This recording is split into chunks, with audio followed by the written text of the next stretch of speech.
بسم الله والصلاة والسلام على رسول الله. السلام عليكم يا أغلى ناس على قلبي. اليوم راح نشارك معكم تحلية رمضانية بامتياز، تحلية هايلة مشربة بنينة، تحلية الشيكولا. تبعوا لا فيديو للآخر وتشوفوا طريقة التحضير. هنا عندي الجاتو هذا نتاع ماكاو، فوالا. هنا عندي كريم شانتي، درت كاس شانتي وكاس ماء بارد وضربتهم بالباتور. هنا عندي قهوة نتاع نسكافيه درت فيها الماء. هذو هما يعني المقادير، يعني مقادير جد جد اقتصادية، يعني ما تكلفش، ما فيهاش مقادير بزاف، مليحة يعني. السهرات الرمضانية تجي هايلة هايلة، فوالا. شوفوا هنا الجاتو هذا نتاع ماكاو ما شاء الله بنين، روعة. ومع البنة نتاع القهوة سريعة الذوبان تجي يعني بنة ولا أروع. هنايا راح نلوح الجاتو هذاك في القهوة كيما هكا، ويعني يجي هذاك الجاتو مشرب. ومن بعد نزيد ندير فوقو الكريم شانتي ونديرهم بالشكل هذا. انا عندي الليفيرينغ هذو، واللي يعني كل وحده دير في الكؤوس ولا ديري في اي حاجه عندك.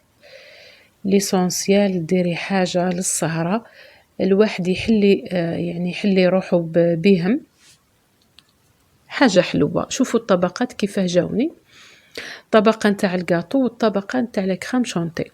شوفوا لهنا بعد ما كملتهم في 4 ذوبت الشيكولا على حمام مائي، درت فيها شويه نتاع حليب وشويه تاع شيكولا، وراح نلوحهم بالشكل هذا، ندير له الكلاصاج هكا حتى نكمل يعني الكميه اللي عندي كامل بالطريقه هذه. هنا راح ندير يعني ديري اي حاجه اللي عندك، المكسرات كاوكاو يعني بيستاش ولا خليهم هكاك، يعني الجود من الموجود. انا درت لهم هنايا شويه تاع جوز كان عندي، يعني من بكري كان عندي في الدار، كد تزيين بسيط هذا ما كان. والبنة يعني هايلة، البنة ما نحكي لكمش ما شاء الله.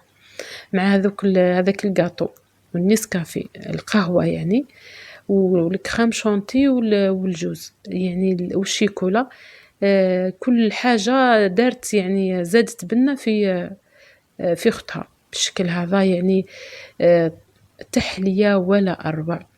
نتمنى أنكم تجربوها والله غير يعني تعجبكم هايلة هايلة.